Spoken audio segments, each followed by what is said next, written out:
seen the Iron Legion camp? Cushy. Mobile walls, tents, hot food. We sit safe behind their metal walls while we risk our lives behind enemy lines. This war will be won by the ash, in the mud and the tar, and the blood of the flame. The Grawl are useless. Even if they join the fight, it will make no difference. They'll make good fodder. Someone has to test the flame It defenses. wasn't for the Priory work. Isn't that what the Blood Legion is for? Meditating upon the eternal alchemy. Get me inside the Flame Citadel for one night and we can all go home.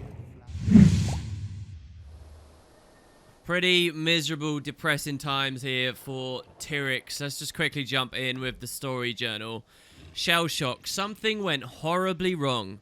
I reported to War Master Kaysen's artillery unit to assist them with their mission, and I was put in charge of Mortar Team's fire mission. But when the smoke cleared, I saw we'd been shelling our own troops. How could this have happened? I know I saw the enemy when I gave the order to fire. This could have catastrophic effects on the newly formed Pact's chain of command. So I decided my top priority is getting to the bottom of this. There have been problems with the Pact. It seemed to be pretty good. We're having all kinds of odd logistical issues, which makes sense, but also are a little bit suspicious. And now we've just had ridiculous friendly fire casualties, which has really weighed on our conscience. Again, Tyrix is no stranger to these things, but I like the idea that we've been a little bit messed up by this. So we have, at least for now, gone rogue. I mean, the dialogue kind of suggested it last time that we couldn't be with the squad anymore. If we want to go out on our own and figure this out, we can. We've kind of stepped away from the pack. I wanted to give you guys some packed weapons and things, and we'd see what that looked like. But we're stepping away from it. We can't handle this, guys. It's not good. So yeah, I've laid down my weapons. I thought I'd show a little bit of some of the rare animations in the game that mostly our peers only get to see, which is, you know, you can walk and things without weapons and it changes your animations. Way back before the game came out, there was even a suggestion that not wielding stuff, you'd get like melee animations, like with your fists. And I think there were some buggy ways to get that back, but I don't really know if they're still around. And yeah, I've completely unequipped our armor. We are in an outfit here. We are in regular clothing outfit. This is khaki clothing. There's another kind of Chartown clothes I was going to wear, but I figured let's not. And really, we're not going to fight anything here. We are still in Mount Maelstrom. In fact, if you recall, we're at that waypoint I grabbed last episode. In fact, we can move up from this. I did want to show you at least, though, this ruin. Remember we heard about some ruins in the area? Well, this is some of them. And it looks kind of like Tarnished Coast stuff, doesn't it? Now, I know I said that Mount Maelstrom doesn't really get its own aesthetic as a part of the Steamspur Mountains, but the fact that this is an Asura-looking ruin, you should scratch your head at. Maybe we'll have some time to look at that eventually. But moving back up to Broken Arrow now, which is where we originally entered the map, we are going to try our hand at getting to another Pact base where we can learn a bit more about Siska. So, Siska was the only surviving member of the friendly troops we shelled, was extremely aggressive towards us, could obviously be justifiable, but our friend kind of suggested she might be suspicious in some way, so we thought we'd look at it. Here we're going to run through the Unguent Den. You'll notice I'm spamming up. I got CC'd there, I guess, and one of our traits triggered. That was kind of interesting. Balance stance triggered for some reason. They were trying to bring the roof down on us. To get to the Pact base that we want to go to, we kind of have to brave this cave full of trolls. And there's an area you can walk to in this cave as well. There you go. That's the CC. It was going to be a daze. That summons a big boss one, a veteran one that you can fight. But yeah, we're going to come through and go to the Pact base on the other side because this is where Siska was last stationed. And the people here should know about her. If there's anything dodgy going on with her, we'll at least find out here, I hope, right? To maybe redeem ourselves, because Tyrix isn't feeling too good right now. So here we are. This is Gallant's Folly. And if you look over in the corner there, there's even more Asuran influence in the area. Maybe you can see just over those walls. I might have to zoom in a little bit. But that's not ruins. That's actual regular Asura architecture, huh? Not too far from Sorrow's Embrace. And didn't Kudu say he was doing more experiments? Alright, well, let's come on up into this base and speak with the NPC up here, War Master Gurn. Now, let me just stop. I think that this quest that we're currently on, this step of the personal story, is one of the best in all of Guild Wars 2. And I know I offer you, oh, this is the best of this, and this is the worst of this, and this is the best, and this is the best. I'm talking about a very specific best right now. Not necessarily, I mean, the overall arc, I love the story here. It's really grim, it's really dark, it's kind of humbling. But what I'm talking about here is in terms of mechanics and in terms of story delivery. So we've seen enough of the game now, and we're far enough into the game that we can talk quite candidly about how it does things. Basically, you get a bit of information, and then you go to a green starburst. It takes you through a loading screen into a little instance that's separate from the open world. You do it, and then you leave, and then you have to go into another little instance. You do it, and you leave, and it's kind of a weird, and it doesn't really flow together very well. What the devs do is they rely on your need to level up to make you explore the regular world and speak to the regular NPCs, and then they just sort of completely corralled off the main story into these little instances. I guess because it was easier and quicker for them to develop like that because they could do it in a vacuum. Now, that's all well and good, but it felt very artificial, and these days, a lot of the leveling isn't even relevant because they automatically boost you to max level for buying expansions, and many of us have those quick tomes. The rate of leveling is much faster. There's all kinds of things, right? So it doesn't really work these days. I don't like it very much. But there are some beautiful little moments where it's just a really natural, well-fitting game that delivers a story and doesn't worry about instances too much. And this is one of those, basically the best version of it at the release game. At the start of Guild Wars 2, this is my favourite moment for it. They do it amazingly. You'll notice here, I'm still in the open world. I just travelled here through the cave, and we can speak to this heart vendor, Zara. She says, we're nearly all out of supplies again. If I can't round up more soon, there'll be some rumbling stomachs in the area. All right, well, we can help them. We can speak to the Crusaders. I'm itching to finish things here so we can start marching on Zaitan's domain. The stagnant weight is affecting my combat skills, and we can spar with them. You know, this is the heart, and we can walk up to that waypoint up there. It's actually really cool. I love all the scaffolding around here, especially the scaffolding up there too, that you're not actually supposed to be able to explore, but later when we get into the expansions, we'll get mounts and we can climb around and do things. You know, we're in the open world, and here is an NPC. Instead of a starburst that takes us to an instance, we just speak to him, and it triggers a cutscene. Look at this! I know you. You're the Pact's second in command. What brings you out here? I'm here to investigate Tactician Siska. There was an incident with the mortar team. What can you tell me about her? Not much. Never liked her, to be honest. She never should have been promoted. Always seemed like she was up to no good. Ah. I can't prove anything, but she spent a lot of time shuttling back and forth between her post and the Black Citadel. There's a bar near the Heroes Forum that she liked. A lot of shady deals go down there. The barkeep might know more. So, I mean, how brilliant is that? Sorry, I was eating a banana. I'm trying to eat a banana while recording with you guys today. Find more ways to fit more hours into today. Eat lunch while recording. Yeah, so we get a cutscene, and I think it's brilliant.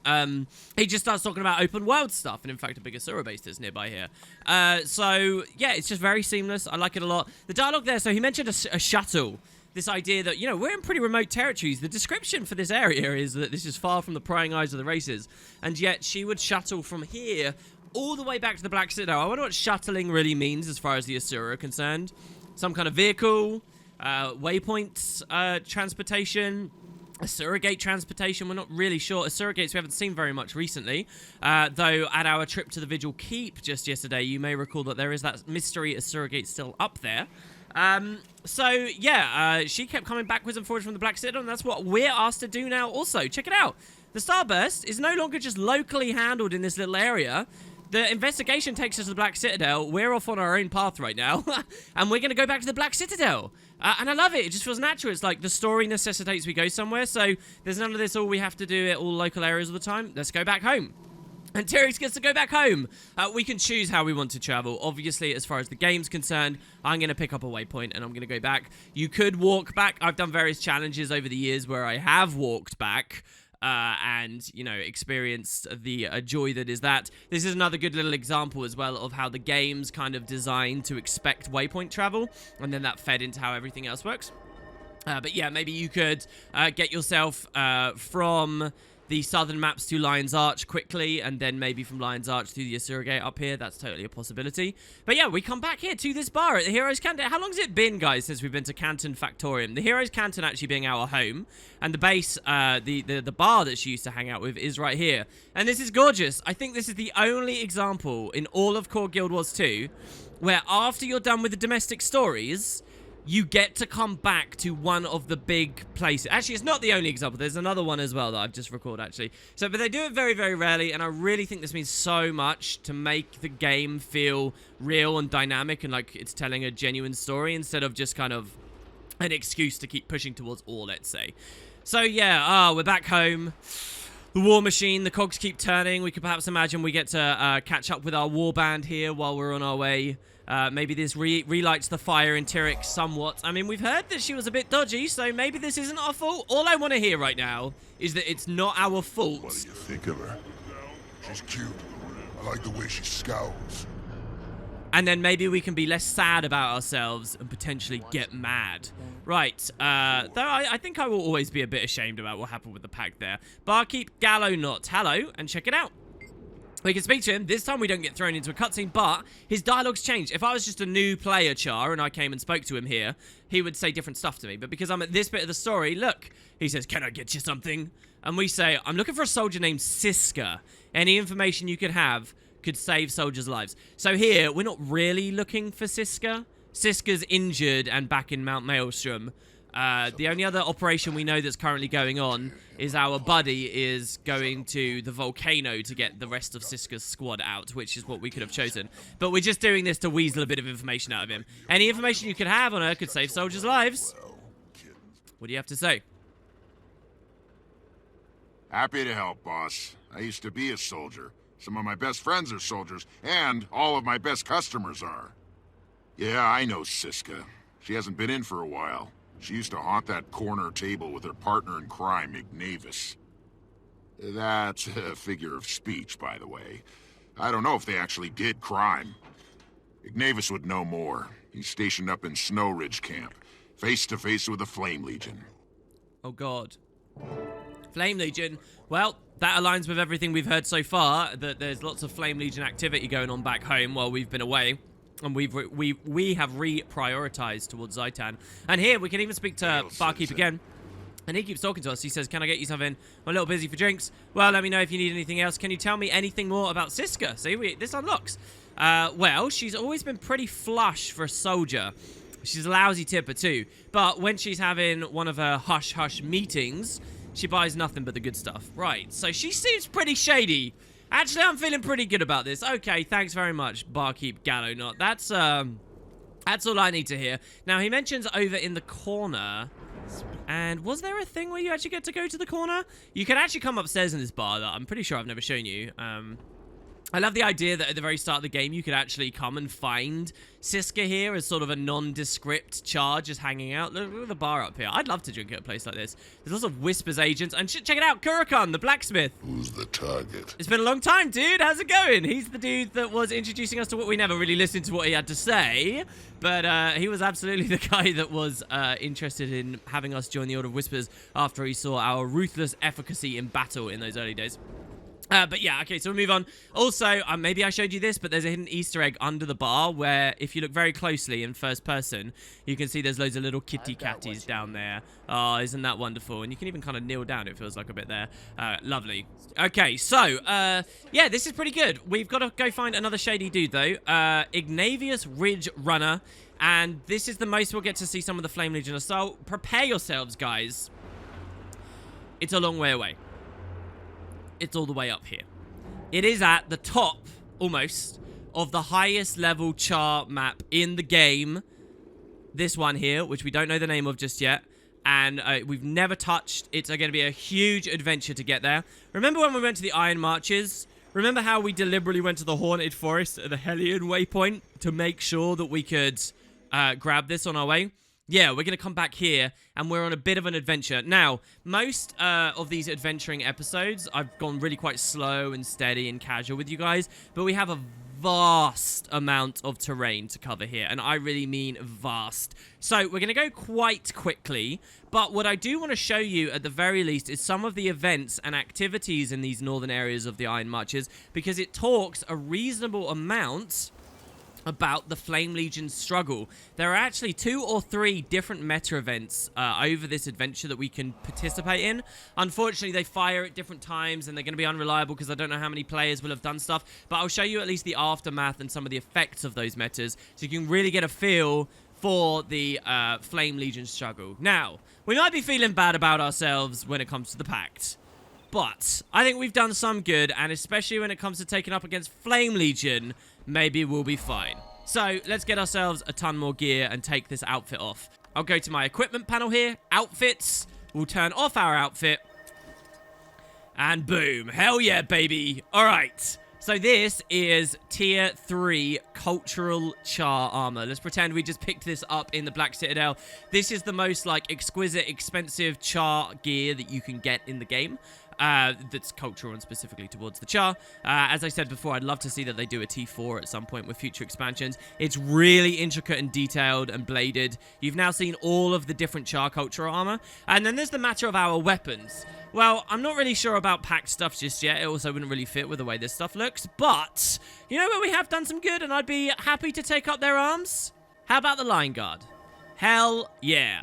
Now that fits. Because come on, we did some good with Blightcast and, you know, saving Claw Island and whatnot. So, Line Guard gear is stuff that you can acquire. And this is literally the shield you see so many of the Line Guard using. Here's the sword. I'm dual-wielding Line Guard axes as well. I have several other bits of Line Guard gear as well sitting around. And, yeah, as we chop down the Flame Legion, how about we rep those two factions, the Citadel and the Line Guards, and we'll see whether we've let Traherne down immensely by the end of this adventure. Oh, I almost walked past without telling you guys. Yeah, we're at a nice little outpost here. This is called Harvester's Glade. There's a few different NPCs and things we can talk about.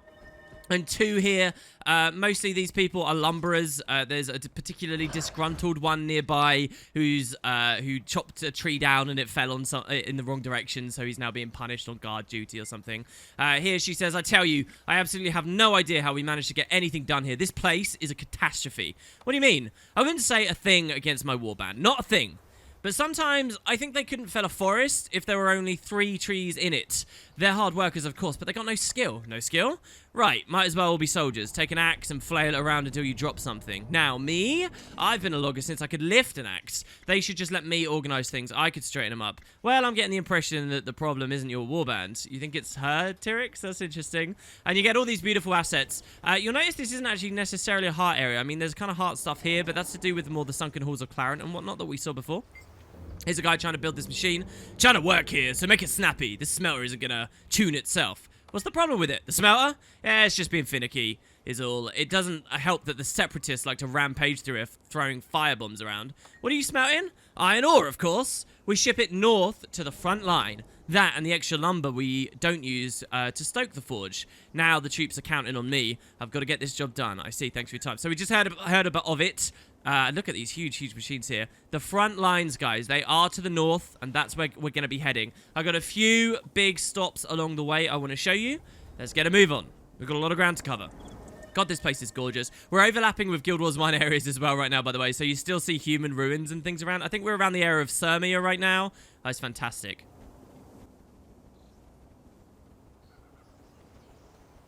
Hey, Cub. Tomorrow, I get my first real weapon.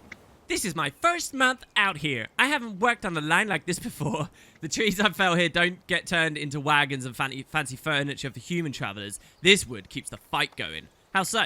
It's used mostly for smelting iron and sometimes for weapon parts. Either way, it's important. I feel alive out here. I feel like a tribune, like a war hero. This is what I was made for. I take it you're enjoying it? I am. The loggers and engineers out here know what they're doing, do they? It runs so smoothly. Even the disasters seem to run smoothly. Unless you hear it from Firthor, I guess. He complains about everyone except himself. Sounds like a pleasant fellow. They really flesh out the lives of these sentinels and characters. It's kind of amazing. Oh, I guess I did have another thing to talk to you guys about as well as we move.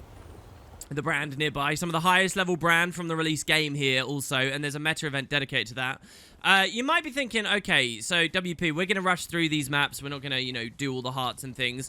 At least other players would with the whole leveling idea.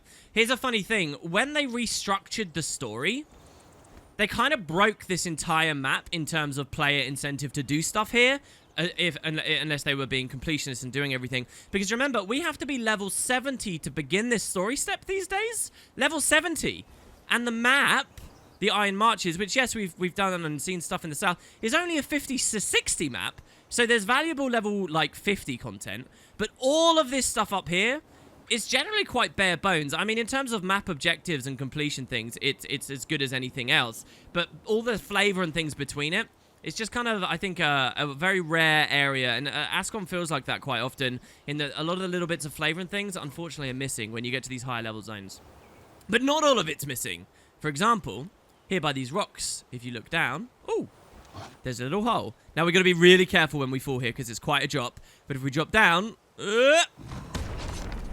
So tired. Must stay awake. Must. I'm awake.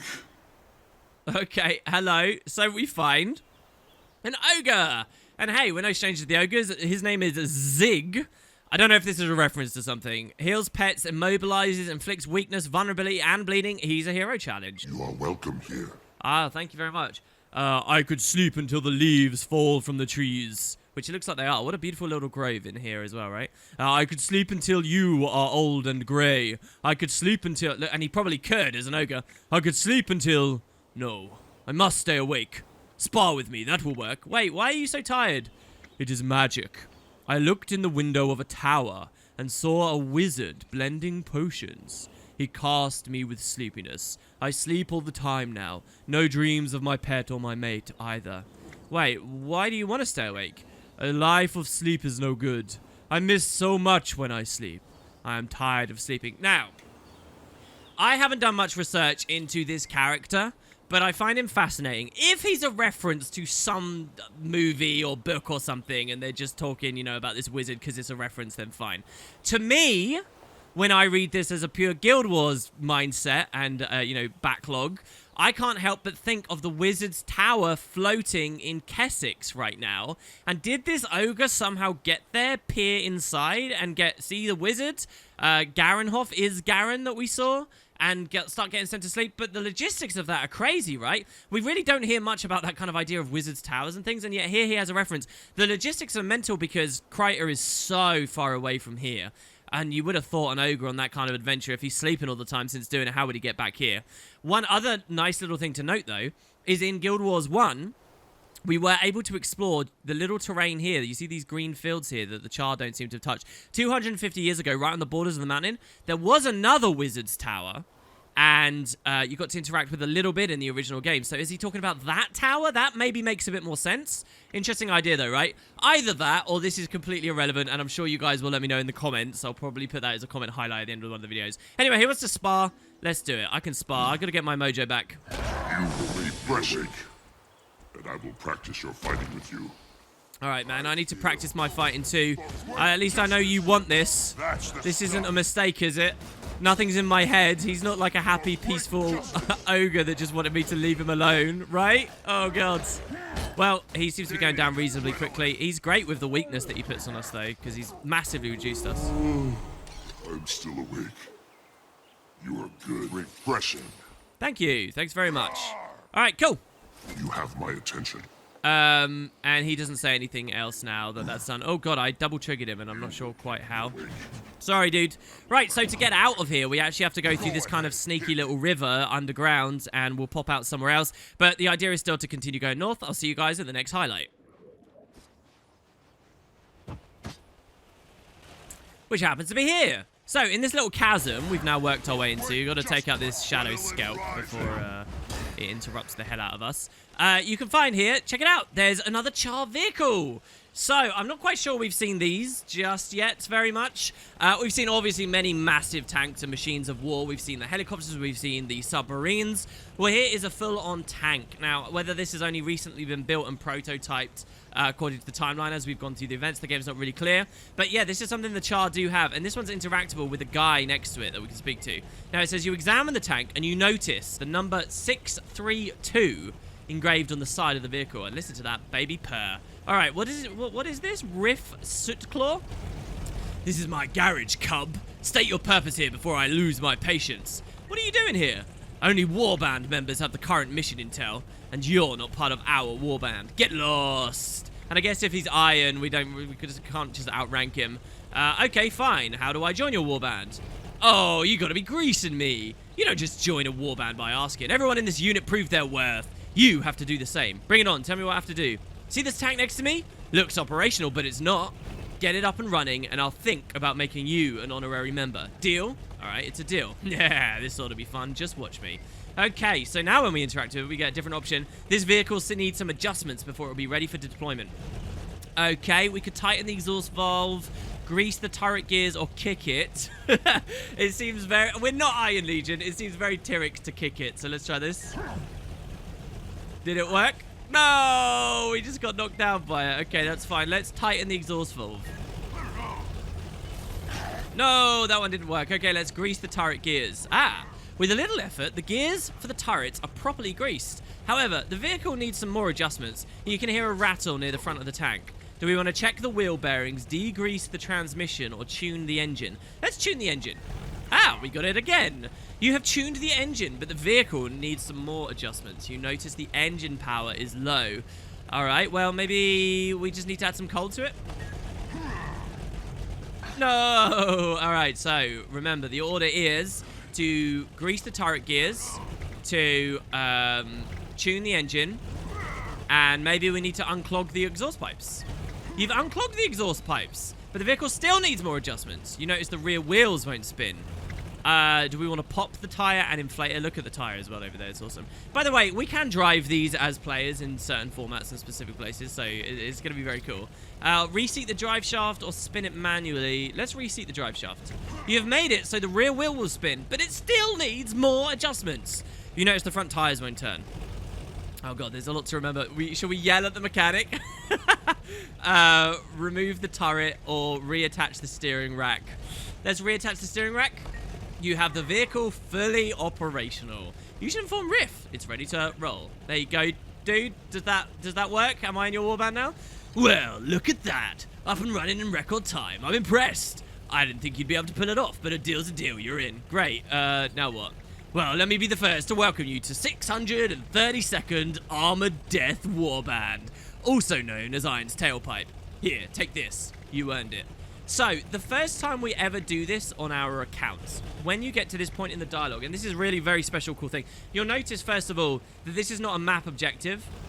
Most players just zerg around to vistas and hero challenges and hearts and waypoints and POIs. So this is very easily missed. Probably many of your minds are being blown a little bit right now because you don't know this is here just because the game doesn't guide you through conventional means. By the time most players get to this point in the game, that's all they care about now. They're not properly exploring, and so you miss this kind of stuff. The first time you do this on your account, it actually gives you a bandana that is a skin. So if we go to our wardrobe, we click our helmet. Oh, there you go. It's here. It's in our inventory. He did give it to us. There you go. Iron's Tailpipe Bandana. And you can double click it to consume it and unlock it as a skin. And we can equip it. So there you go. Our helmet changes there. And it's not as cool as the previous one, but I do want to show it off. And look, we got the bandana now because we've been a grease monkey and dealing with that. And if we had some of the other races, it might look a little bit cooler. Tell me about the operation. He says, like the name suggests, we build war machines for the Legion. And if we aren't building, we're repairing, upgrading, or scrapping what can't be fixed. So what are you doing right now? These are Sentinel tanks that got trashed during operations in the branded territory. Most of the time, we have to rebuild them from scratch, but it's nothing my warband can't handle. Yeah, that we know how dangerous the brand is, and indeed you'll notice, but under the effects of a meta event for the brand, right here, the Sentinels of Brand Launch Encampment are preparing to assault it. This meta for this section of the brand, despite being the highest level in the game at launch, is not as special or prominent as the one slightly to the south where we fought the Shatterer and where everything happened with Almora's Soulkeeper. So you guys don't have to sort of worry about this one too much. It's a little bit unfortunate, I think, actually. I'd love to, like, fight another Shatterer or a slightly tweaked version up here. But again, this map's kind of a little bit lower on the ground for the way that the meta's run. But there you go. Keep up the good work. And hey, maybe what the Char, and perhaps by extension Vigil members and certain others, learned during the brand fights, we can apply in our battle against Zaitan. Look, it's been worthwhile going rogue. We might be able to report this to the Pact. So there you go, guys. Let's get out of these caves now and go north. Next highlight on its way.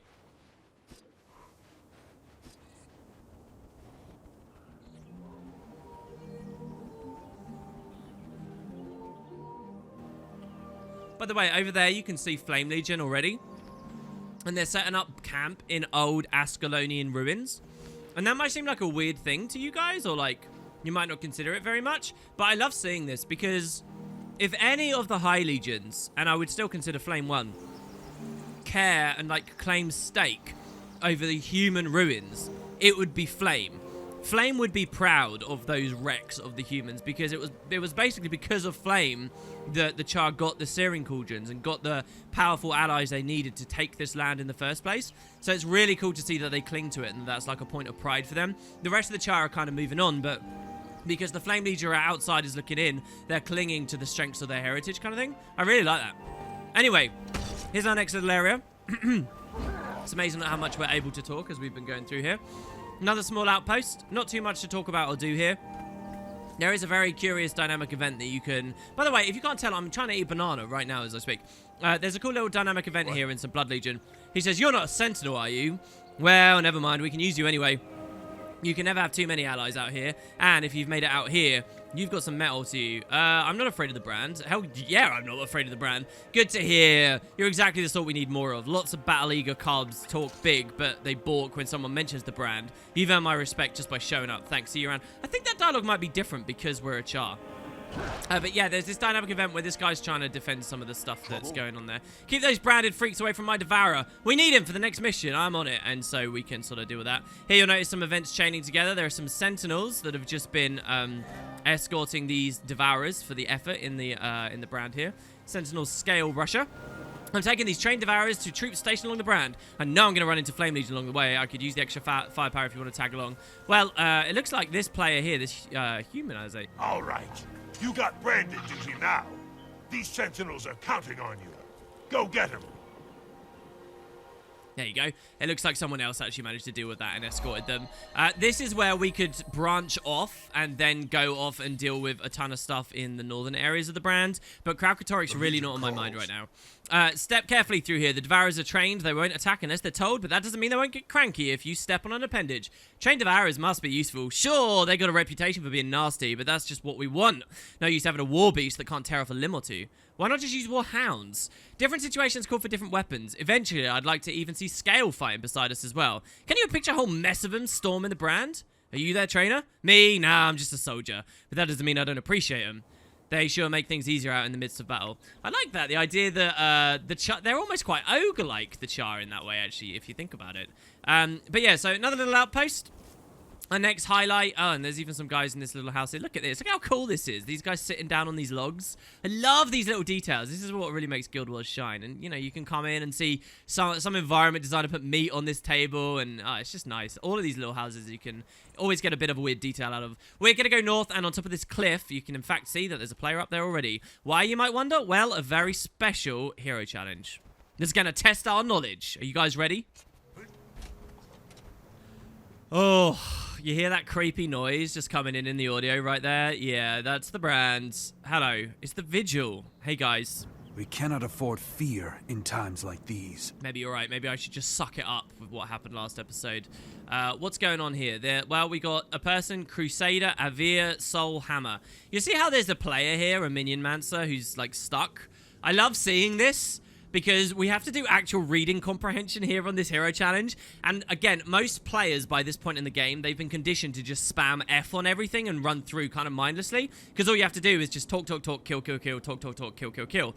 But this is one of those special moments where you actually have to stop, slow down, and engage your brain. And it's great.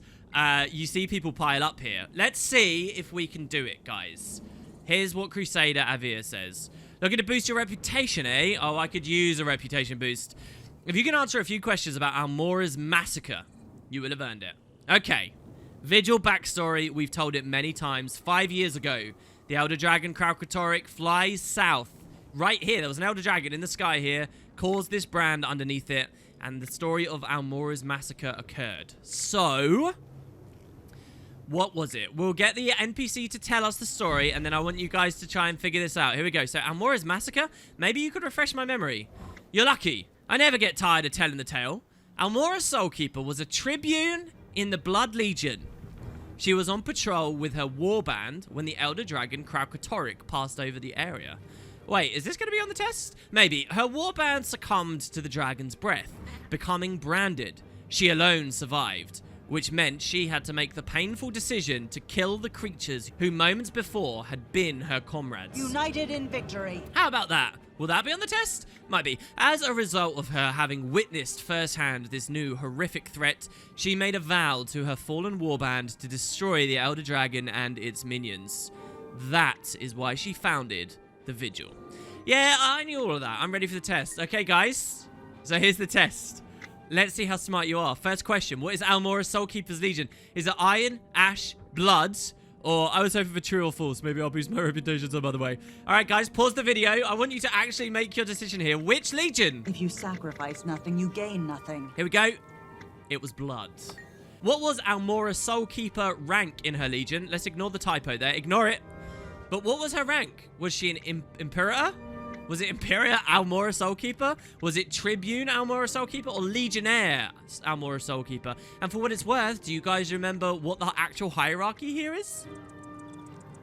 Alright, so you've had your chance to answer. It's a Tribune. She was Tribune Almora Soulkeeper. Next, what was Almora doing with her warband prior to the incident? Were they on patrol in Eastern Ascalon? Were they leading an assault on Ebonhawk? Or were they escorting a caravan north to the Blaze Ridge Mountains? The answer here is they were on patrol in Eastern Ascalon. I love this one here, by the way. They're all plausible, but this idea that the Char have got activities even further. This is about as close, by the way, almost. We can come up here, to be honest. But this is nearly as close as we ever really get to the mountains themselves. So you might think, hey, that, but no, there's no map up there. They were on patrol in Eastern Ascalon. What happened to her warband? They were devoured by the Elder Dragon, Kralkatorrik. Did they get eaten by him? The warband abandoned her, fleeing for their lives. Or the warband became corrupted and she was forced to destroy them. Well, the answer to this one's the most obvious, I think, and easy. It's the third one. They were corrupted, she was forced to destroy them. Last question. What happened to Almora Soulkeeper after the incidents with Kralkatorrik and a warband? Okay, maybe this is the easiest one. Did she die heroically in a confrontation with Kralkatorrik?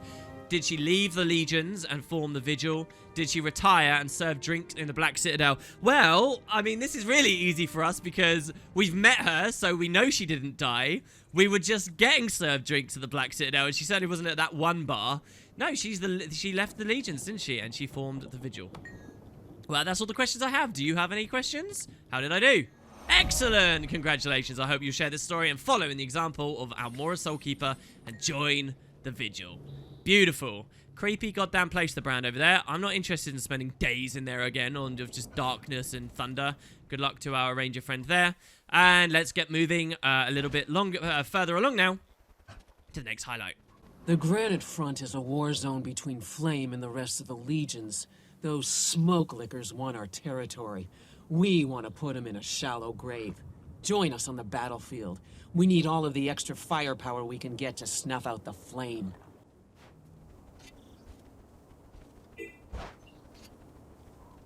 So, the Granite Front, I believe in a recent episode, maybe in one of the short stories, or someone in the brand mentioned this, they actually talked about the Granite Front and some history of this place.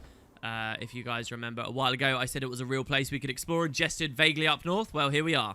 Okay, so Glory Steps. This is an interesting place. It's kind of a road. You go one way, you're in Brand's territory and doing branded meta events. You go the other way, and you're dealing with Flame Legion. It's Flame Legion stuff we're dealing with because that's where Ignavius Ridge Runner was said to have been posted to. This is a cool little place here as well. Again, no heart or anything. It's called the town of Calfang. I always like these rare little towns and things out in the Charlands that you don't often get too much to do. Here we got a Legionnaire. What's going on? You're in Calfang Stars, soldier. You're on the front line in a tug-of-war with the Flame Legion out of the Iron Marches. Keep your eyes open, and you won't get burned. Wait, what's the plan to beat them then? We can match them man for man, so all we can do is keep fighting. We need more soldiers to turn the tide. Why aren't you on the battlefield? You're new, so I won't clean out your ears with my sword. This is the battlefield. Me and a few other Legionnaires are fighting for every inch. I hold the base, they advance the line. Okay, I'll do what I can. So yeah, we're very much Flame Legion stuff. Remember, each of the High Legions has a citadel. We are very familiar with the Black Citadel. Somewhere out there is our citadel, the Blood Citadel. We don't know where that is. That's not in-game. Somewhere out there is the Ash one, but there is a Flame Citadel too for the Flame Legion. And the further north we go, The closer into their territory we go, the closer to the citadel we get in the Fire Mountains north of the region. In fact, you can see a little bit of red hinting over here. We're getting closer. What's this guy say? He's a pretty interesting soldier, and I like our NPC, our player dialogue of responses that we get as an option here. He says, I'm getting my lucky sword sharpened. You can't skewer a Flame Legion tailbiter with a dull sword. Well, I guess you can if you push hard enough. That's brutal. Look around you. What do you expect? You know, I used to always take prisoners if I could. I didn't kill an enemy unless there was no way out. But then, I was stationed here. And you try fighting Flame Legion for 2 years straight. See if you can still find it in your heart to have mercy for them then. They're foul. I feel no guilt in decapitating every one of them I see. And so our response here is, you've been out here too long. I guess if we were like a peace-loving Sylvari or human or something, this makes a lot of sense. But it's interesting that we kind of act a little bit sympathetic towards the Flame Legion there.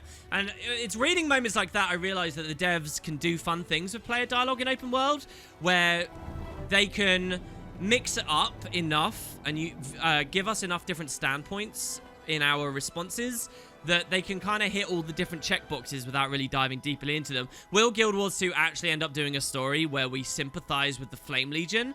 I mean, I seriously doubt it. There's their territory over there, by the way, as we wade over these mines. I mean, I seriously doubt it, but they get that little snippet in there in random NPCs and stuff, you know?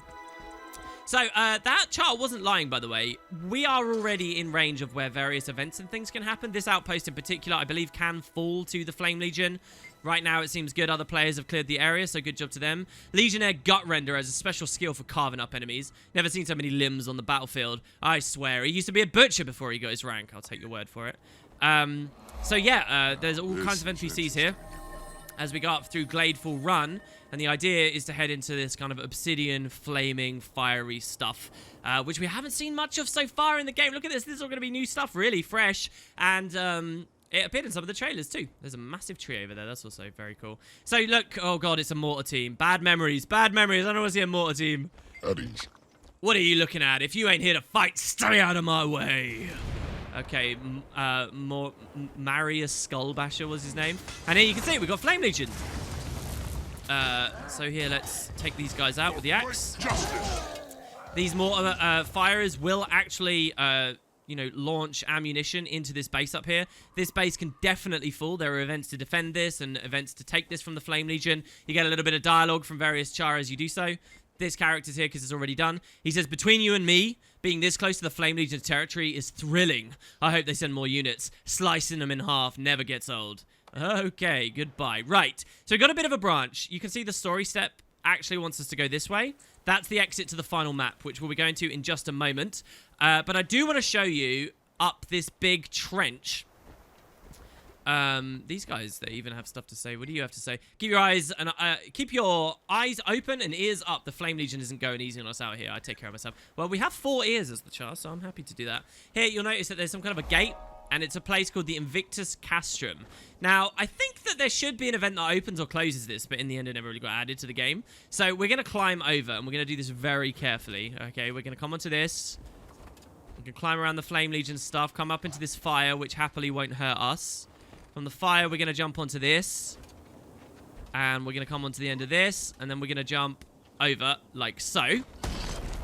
Now that we're on the other side, and we're slamming the ground, because we're a badass warrior, you will see we are in some pretty heavy Flame Legion, fiery, destroyed, burned lands where they're just happily roaming around and wandering. We've now kind of pushed just beyond the front lines here, and you'll see that we don't really have many allies. This is where several events can chain together. You'll notice it's not actually a meta, but this is where several events can chain together to give us a world boss that does spawn up here. And we will not be able to solo. It's not quite the equivalent of trying to solo, say, the Shatter or something, but it would be very difficult for us to solo.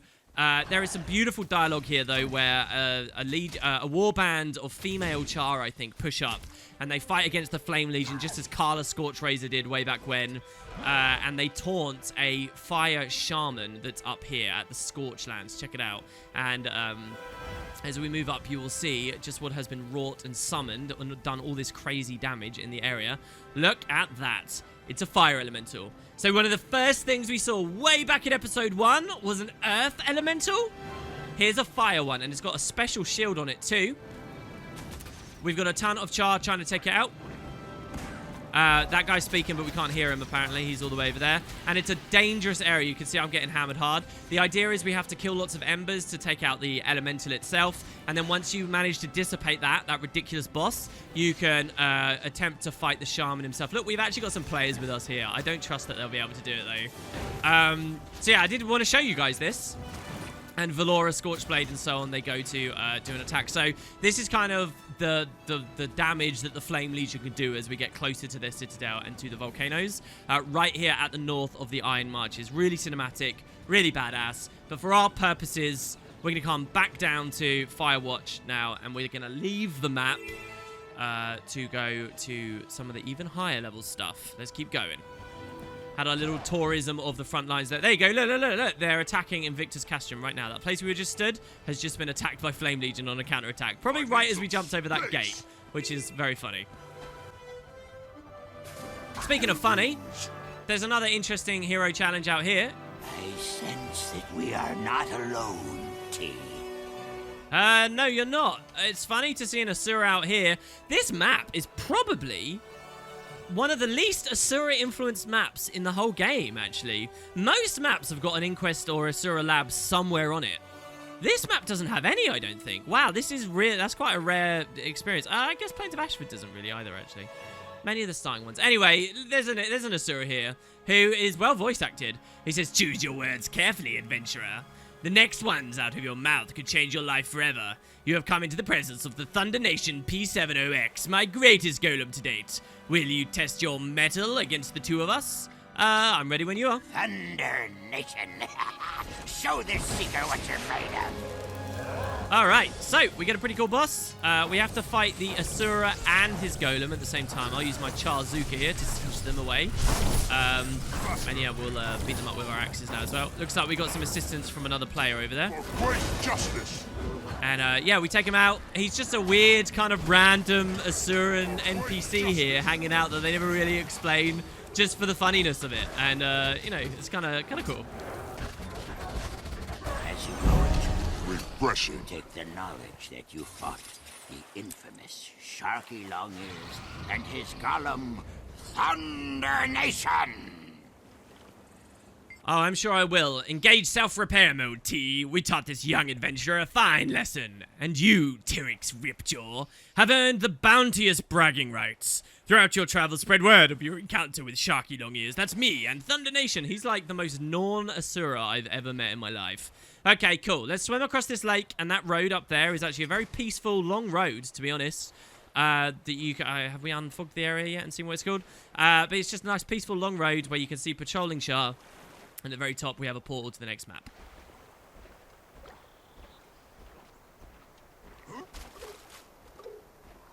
Here we go. Yeah, the Western Bulwark. It runs quite far all the way down there. There you go, the Bulwark waypoint. Let's move on in. This is it, guys. The highest level Ascalon zone and the location of the Flame Citadel itself. Maybe we'll find Ritlock here. Fireheart Rise. The Fireheart Rise writhes in the grip of the Flame Legion. Once the rulers of the Char, this deposed legion has been driven back by the other Char, but still controls this blasted wasteland of volcanoes and tar pits from their massive fortress at the Citadel of Flame.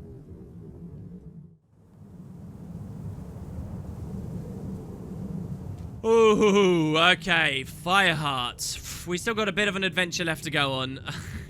Our adventure through Iron Marches wasn't supposed to take as long as it has, so I may have to go a lot quicker on this one. There's so much cool stuff to show you all, though. Yeah, so we start off at this nice little base here. This is the Sati Waypoint and the Sati Passage. Lots of different Blood Legion to speak about. I particularly like this quite clothed, robed member here. This is sort of a medium armor version of Blood Legion that you don't get to see many. Most of them are heavy and heavy gear. So yeah, we got all these different guys. You look a little too fresh to have been around here long. Things get rough around here, do they? Understatement. If you've never been here before, then you've never seen truly rough terrain. Between the lava and the tar lakes, you'll sweat off 10 pounds before you reach the mountains in the west. What's more, this is Flame Legion territory. Great. That sounds unpleasant. Yeah, it's interesting how we could have done one mission to go to a volcano down in the south, or we do this mission where we come to the volcanoes up in the north, or we skirt around them. We fight every day just to hold Tuyere command post and maintain solid footing in this region. We have to deal with direct assaults as well as hit-and-run raids. Tar in our cistern puts off gas that harms the troops, making them weak and listless. We also have an auxiliary camp to the west at Severed Breach, but our control there is tenuous. It's a daily struggle, but someday we'll extinguish the Flame Legion once and for all. So this map hugely revolves around Flame Legion. There are other things that happen, but look, you can't really even see the scars. There's just soot everywhere, black, horrible, tarry nastiness. Interestingly, this lake that you can see above us and the lakes near here, this was a Guild Wars 1 location. The Dragon's Gullet and the tar lakes that you saw around there in Ascalon. Well, we're back. Once upon a time, there were Hydra that lived here, but they have all long gone from this area of the world now. And yeah, you can do all kinds of different stuff to try and clean tar away, to purify the water, build more machines of war such as these, and really you get to see the clash between the United High Legions and the Flame Legion. I will not give you a super detailed tour here, but this will not be our only visit to this map, so do not worry. Our main objective right now is we've got to find Ignavius in this hellhole, and he's pretty far away. Luckily, if we follow this road that you can see I'm on right now, and I mean really follow it for quite a long time, we will eventually come to him. So, let's do it. One thing I will note as we run along here that's just so beautiful and captivating about this map for me as a Guild Wars 1 player is, in the original game, Ascalon was all like this. It was all, the sky was covered in black soot and the lakes had turned to tar and it was brown and it was charred and the trees were destroyed and there wasn't anything green left.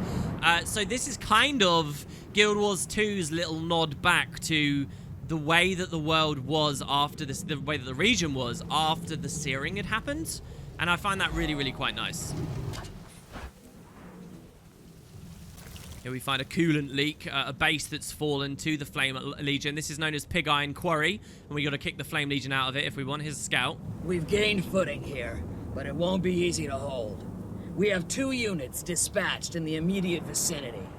One is kicking and keeping the Flame Legion out of Vidius Castrum. The other's extinguishing flame magic on the Forge Plains. Both could use an assist. Get on out there. Yep, so multiple different objectives, multiple fronts that they're fighting on. Very cool thing about this area, by the way, is another jumping puzzle. One of my favorite ones from the release game. Isn't a certain launch pad. But if you look over there, can you see that massive chain going way off to the horizon? And can you see how there's these little pads hanging from it? There's a jumping puzzle to climb up that rigging and jump across each of these little platforms and get really far along. And as you go, there's like vibrations and wind blows against you and your camera shakes. It's great.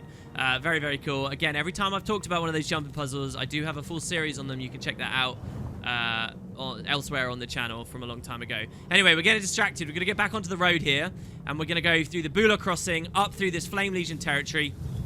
Lots of events can trigger here. Looks like the Flame Legion still own this area, which is a bit of a shame, because we have to get through there. And they've got a big boss in the way, too. Is our shield going to be enough? Vidius the Flame Tribune. So here's a Tribune of the Flame Legion.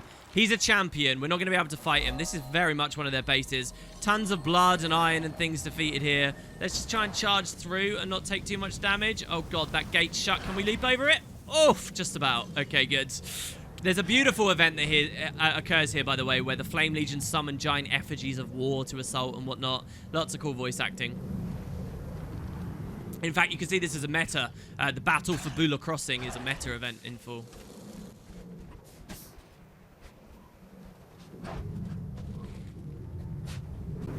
We've identified a powerful weapon in the Grawl. They know spells that counter Flame Legion magic.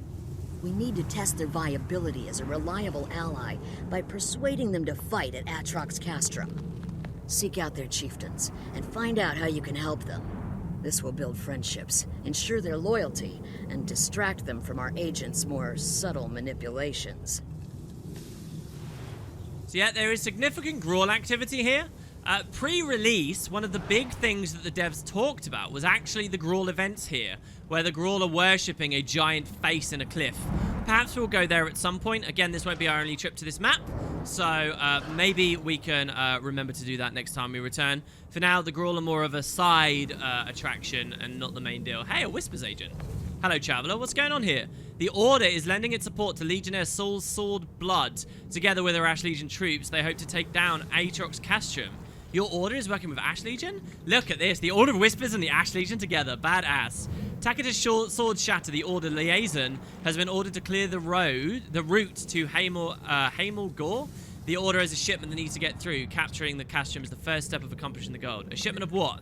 You sure ask a lot of questions. The contents aren't important. What matters is winning the Castrum. Right, see you around. I'm not going to help you, dude. Stupid. Even as Char, they're cagey bastards.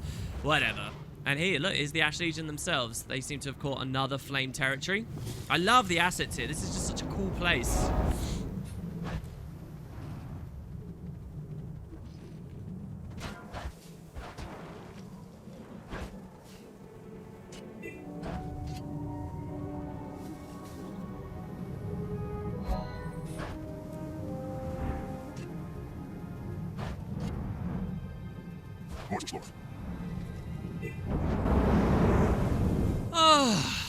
Well, what is this? It would appear that we, while still in Ascalon, are now so far away from... You know, you guys have seen, at this point, a scout through the most vast territories of Ascalon. There are still many that you can't access in-game, but having seen from, like, Ebonhawk all the way up here is pretty goddamn cool. You guys have seen the full extent of it. And if you'll notice now, we are still in Ascalon, but we are where Ascalon meets the mountains once again. And you get this beautiful mix of Ascalon ruins of the humans sort of intermingled a little bit with the mountains. Again, something the original was very good at showing off, but you don't get much of in the sequel. And here, finally, you will see, I mean, who would have expected it? You think it's just Ascalon stuff. We are very close to Ignavius now. He's just a little bit north beyond the snowy areas. And indeed, over there, you'll see that there's Coden. There are Coden refugees. Coden have built a little sanctuary there on the borders of Char territory.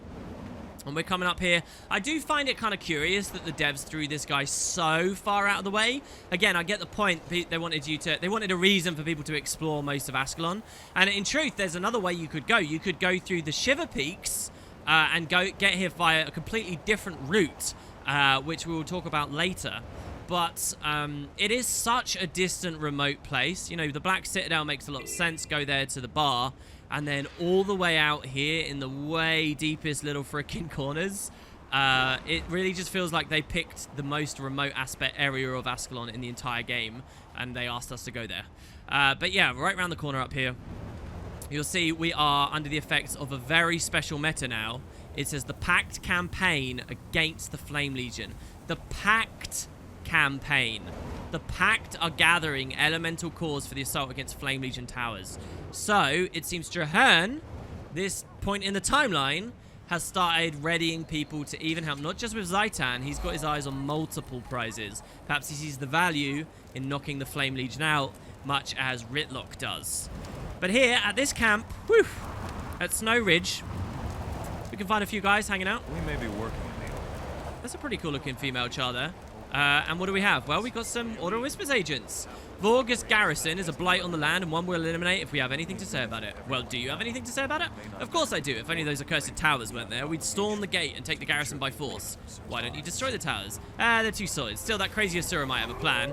You'd ought to ask her. So these are all the things we will deal with in due time, but the main guy we want to speak to, hear the wolves howling out here, is Ignavius.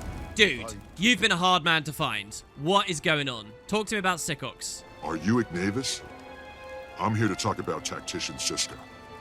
Scorch it. I knew Siska's schemes would get us both busted by the brass. For the record, I never gave anything to the Flame Legion. Whoa, slow down. Siska knew those weapon shipments were for the Pact, but she was all. No one will miss a few crates here and there. She took me to the Flame Camp, but made me wait outside during the exchange. There was a lot of light and noise, and then she staggered out alone. She threatened me, told me to keep my mouth shut or else. Then she ran off. I haven't had anything to do with her since, I swear it. I don't know where she is now, but I can tell you where that camp was. Is that enough to get me off the hook? It's a start. But if you lie to me, I'll make sure every officer in the Black Citadel hears about you moonlighting as an arms dealer. Thanks, Commander. I won't let you down. I love how he speaks to us in the open world as well. Not in a cutscene, not through written dialogue. He actually just speaks. This is so cool. Right, so he and Siska are with the Pact. They're shady. Siska gets the idea of pilfering Pact supplies for fighting Zaitan and selling them to Flame Legion. And this guy goes along with it. Jesus, believe me, I don't want to take the fall for Siska. I told you all I know. What if I mark the camp's location on the map? Would that help? It couldn't hurt. Do it. And so here, I talked about this a long time ago. When we do that, you will notice, if you look at my mini-map very closely, we get the green starburst, obviously. But if we click this, you notice he pings it down there. Really weird mechanic. And because mechanically and functionally this quest feels so different to a lot of the rest of the personal story, I wonder if this was made early and later they just refined little moments like these out. They realized that pinging that red doesn't matter because everyone was going to have a green starburst anyway, kind of thing. But yeah, that's fantastic. Very cool. And luckily for us, there's not really any particular explanation to get back there. It's just down where we were a second ago. So I'll see you guys in a second. Well, if Siska had been taking supplies, that would explain some of the logistical issues that were going on. But does that make her guilty of anything else beyond just being a petty thug? I'm not sure we've really still got to the bottom of anything here. Huh. Well, fixing the blame. Let's enter the instance and see what we've got. Notice a little script near the cave here. This is where the meeting was. Ah, it's Traherne. Traherne? What? We're miles away, dude. Hello? Oh, he's healing himself? He's creating vine walls? Traherne? You don't want me going in there? You're just in time. I need your help. Whoa, okay. What are you doing here? We're so far away. You'd expect Traherne at this point in the story to be doing something down towards Ore, right? Building up Fort Trinity, reinforcing its walls. I mean, what about all that stuff we heard about? Why would you come here for me? I'm off the clock. How did you even know I'm here? Huh. Hey, dude. I mean, I'm glad to see you. You're not mad or anything, are you? Marshal Traherne? What are you doing here? Flame Legion has intercepted Pact weapons shipments. They're about to deploy them against our Black Citadel allies. The Pact can't afford to antagonize the Citadel. We need allies, not more enemies.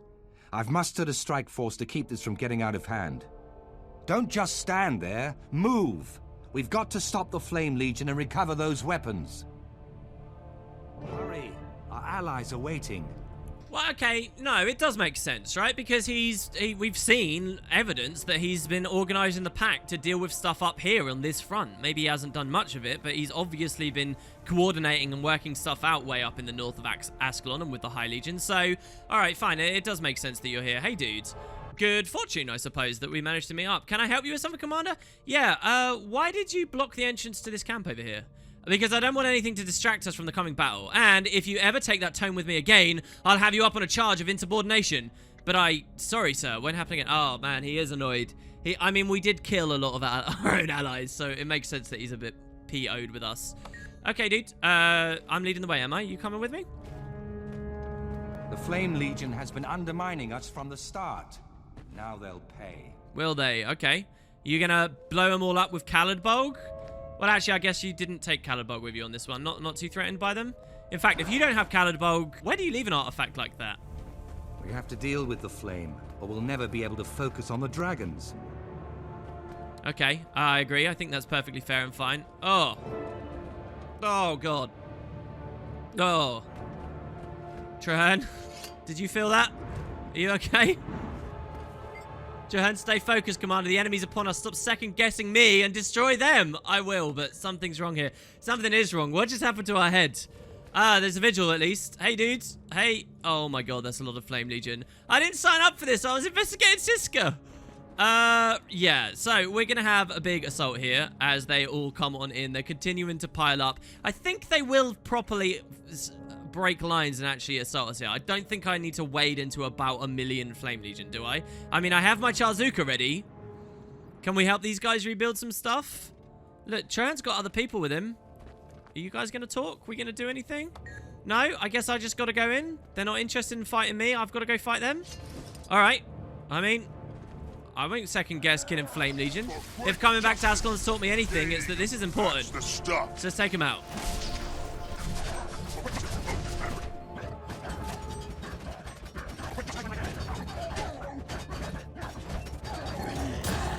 Oh, my head, why? Oh, God, I can't fight like this. It was hard enough as it was. Okay. Oh, Jesus Christ. Something's wrong, guys. Oh, there's so many of them.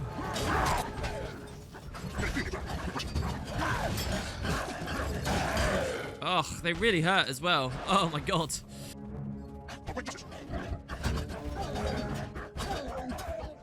This is tricky. This is really hard right now. My God, they even got Chahan down. I'll save you, Chahan. Hold on. Hold on, hold on, hold on. This is not how the pact ends. This is not how it is all over. There we go. Let's get our banner up. Pressure.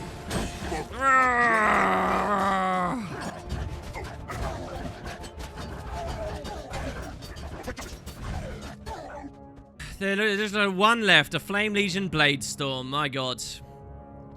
Okay, and the Vigil back there haven't helped us whatsoever. Thanks very much, guys. That's the stuff. At least Trahan's getting in there and kicking ass. Khaled Bulgur, no. Mind you, I don't think he really did very much without it. Oh, another wave. Oh! And what are they doing? They're summoning an effigy. Alright, so the effigy is invulnerable as it's created. Yeah, it has something called Inspiring Presence. It inspires nearby Flame Legion char. So for as long as that effigy's up, these guys that are standing near it will do extra damage. So you can kind of choose which one you want to target first. Since these guys ran forward, I'll blow these up. I'll probably go for the little guys first. It makes most sense. Usually effigies, when you stand near them, you take serious burn damage as well. So we want to be cautious of that. We've had a few opportunities to interact with effigies on the series so far. But we'll find more and more of them as we really start dealing with the Flame Legion threat sincerely, you know, when we get up into places like this. Actually, a Guild Wars 1 creature recurring. And one of the things I was really excited to see in the second game, one of these like big beasts, a bit like Oak Hearts, I guess. It was cool to see creatures so big in this MMO compared to what the original game was like. Go ahead. Alright, and there, as you can see, I'm constantly burning by being near him, but it doesn't hurt me that much. Come on, let's take it out. This has got to be the end, right? Just gaining adrenaline. Oh, it is. Thank Christ. Well, at least we did a huge dent to them. I mean, with just 2 of us as well. I don't know why Chahan didn't get more help than just a couple of guys standing around. But a big victory at last. Right? Wait. Was that who I think it was? Did you bring in Destiny's Edge? I'm having trouble understanding all this. I need to find the flame camp. Don't bother. There's nothing in that camp. Stay away from it.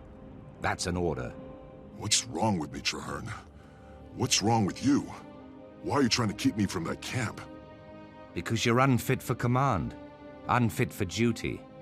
You're sick. Seeing things. Like this. Okay. Something sinister is going on. Very, very sinister. It's a veteran giant. Oh, okay. So he screamed and put weakness on us. That means we can't hit him very hard. And as a giant, he is a freaking boss. We have to dodge his big attacks because he's going to be really tanky. So wait, Trahan's gone now? What parts of this are real? Was the things we were killing real? They weren't illusions. They weren't allies again, were they? Oh, God. The guys back there, the Vigil that were there are gone. Were the Vigil earlier with Ignavius real? Oh. Gods. So, another special little mechanic there. When you finish that instance, it immediately throws you out and you just wake up here. So, unlike before, where I think whatever's been getting in our head really did a lot of damage, this time, we're okay. It didn't, you know, we didn't kill innocent people there, at the very least. But this isn't right. We seem to have just woken up back at the entrance of the camp again, as if nothing ever happened. Cool stuff on the UI here as well, right? In open world, you see that? So, what do we have? It's the friggin' Skrit again. The King of Junaville? Hi, have I just been here the whole time? Welcome to Junaville. I'm Jono, founder, creator, and Skrit King of Junaville. What happened here? I found it today, so I'm the founder. It's all mine. Others who live in Junaville are all very quiet. Very easy to rule. Wait, there are others in there? Do you know what made them so quiet? No, I don't know. They just came that way. but I'm too busy to answer your questions. Busy being Jonaville founder, creator, and script king. You ask, but quiet people of Jonaville are not very chatty. Okay, I'll let you return to your rule. Who's in here then? What's this? So there's Devourers we don't really care about. Here's the camp. And it just seems pretty much abandoned. Wait, is he king of the Devourers? Is that the point? The Devourers are the quiet people? So there were Flame Legion here. There was an arms deal that happened here. What did Ignavius say, though? That there were flashes of light. In fact, if you look at the story journal in this step, look at all the detail that they flesh it out with. I found the camp where Siska was seen doing black market with business with the Flame Legion. When I tried to investigate, I was confronted and attacked by a series of baffling mesmer illusions. Whoever cast them was determined to keep me out. But I prevailed and gained access to the camp. And, well, here we are. So, I mean, we're pretty confident that that's Mesmer magic. Mesmer magic, we're kind of strangers to in the series so far because we haven't played a Mesmer. But Mesmers are members of the Legions. They're members of the Sylvari, the humans. There'll be Mesmers in the Pact and the Order of Whispers and everywhere. So here we got a Flesh Reaver that's just attacked us. But this isn't good. He's like an undead. Sort of. I mean, mist creature / demon. Let's not get too distracted with Flesh Reaver lore, I guess. What is this? Destroyed supplies? This heap of splintered wood is all that remains of a few storage crates. Examine the wooden rubble. The smell of black powder emanates from the wooden heap. These crates have recently contained weapons of some sort. Okay, let's leave those alone. What's this? There's a rat. There's a crow in there. There is some dead in here. What's that? That's a dead member of the Order of Whispers. A Lightbringer has been destroyed here. A journal? A hidebound journal is lying on the ground beside the fallen Whispers agent. It is badly charred, as if someone had made a hurried attempt to destroy it. Read the journal. Only small portions of a few pages remain intact. What little is decipherable seems to be a list of weapons, with the second column, which appears to be map coordinates. Huh. We'll put it back on the ground. So this was a Whispers outpost? There were Whispers doing the deal? Hold on, there's a dead Ash Legion spy here. So Whispers and Ash Legion together. We did hear a little bit about this. And all the way in the back of the cave, even more bodies, including a female Char Vigil Crusader. An examination of the body reveals that this is Tactician Siska. She's been dead at least a week. Uh-oh. And when we complete this bit of the story, if you look around us, in the open world, a dynamic event spawns. Illusory Orion Thralls. Feeding Frenzy. Attacks deal an extra 50% damage. So look at how the personal story triggers an open world dynamic event here. This only triggers because I'm here doing the story. Other players can wander along and help now. But look, the entire cave is now filled with illusions. Now, technically, the story just wants us to go back to Ignavius right now, and we could waypoint away. But the idea is, obviously, this pack soldier is dead, is that we're supposed to fight our way out by destroying these and concluding the event. And I'm not one to skip, so let's fight our way out and clear out these illusions, because Christ, there are a lot of them. They fill the whole cave up. And so the king, the script king, was he talking about the Devourers, or more likely, all of these silent illusions? And you'll notice, by the way, oh, and this is beautiful, you might think, oh, okay, so there's some kind of saboteur in the pact, right? This is what we're thinking right now. But here you'll see these are illusory Orion Thralls. So what nature of saboteur are we dealing with? Justice. Also, an added level of creepiness. Let's get our Charzuka up. Added level of creepiness. These things all look like Siska. Okay, with most of them defeated, here we get a final illusory chief, which kind of is getting blown up. We've got another player helping us out. But that looks a bit like the Flesh Reaver we saw a second ago, but also is kind of scary and freaky and undead looking, and we will be becoming more familiar with what the hell that is as time goes forward. That's at least just an illusion, though. All right, so with the cave cleared out and with the dynamic event done, it's time to get back up to Ignavius. Can you please fill us in? Is that Siska dead? Did the deal go bad and Siska died and Ignavius just didn't realize? And now someone else is masquerading as her? Eternal vigilance. Back again, eh? Find anything? I found Siska's body. She's been dead for quite a while. Tough break. But didn't you just see her? If Siska's dead, who's running around in that packed artillery camp? way back down south. An imposter, we surmise. I need to send word to Marshal Traherne. I'll send a runner to Oxbow Isle right away. And if the brass ever come sniffing around about my extracurricular activities, you'll cover for me? Tell them that it was all Siska? I don't know, his story, he seems like a kind of bad guy and a bit shady. One of these shady douchebags at the bar in the Black Citadel. But I don't know, I'll tell Traherne what I said and then we'll see about you. Oh my god. Okay, so there you go. And with that, I think we're pretty much okay. Listen, it wasn't our fault. We didn't make a mistake last time. We didn't purposely shell all our own guys through negligence or lack of intelligence or any of that. We have been deceived. And do you know what's really creepy? We are a very, very, very long way from most of the packed activities here right now.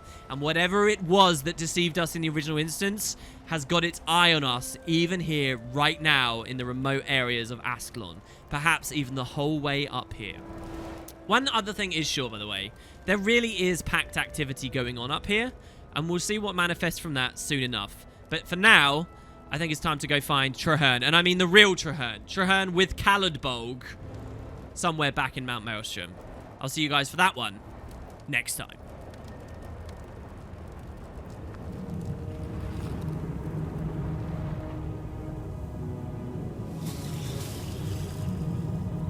This site is ours. Push forward.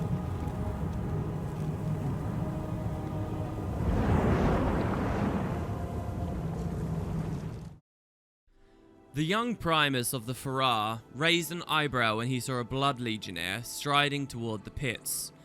Her wounds had not yet healed from a trip through the brand, and trails from massive claws were still fresh on her body.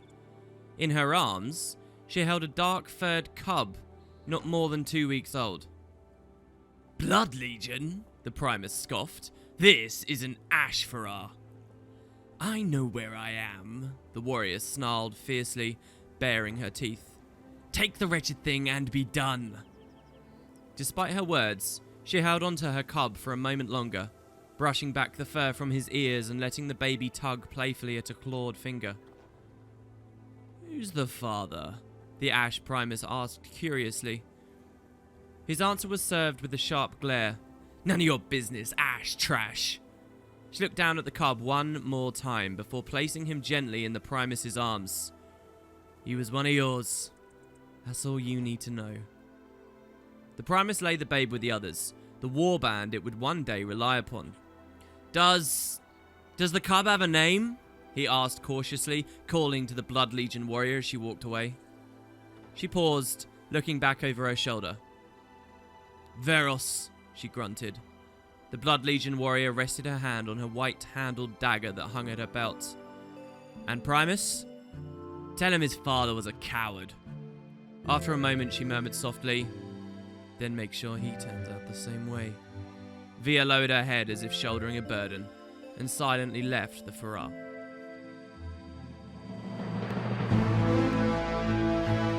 Oh, what a story. I really like that child story. It shows how vicious and horrible they are, but also that there's some emotion entangled up in that. It shows their complicated relationships between their warbands, between the legions. It's a really concise, brilliant short story in terms of like showing their societies, and also a really emotive piece.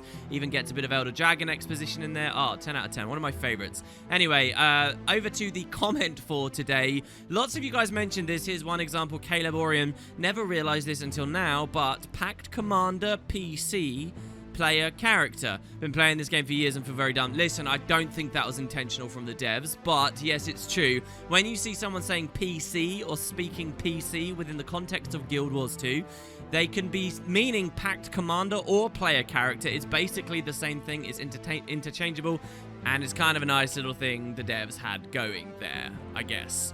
But, and avoiding spoilers, it might not last forever.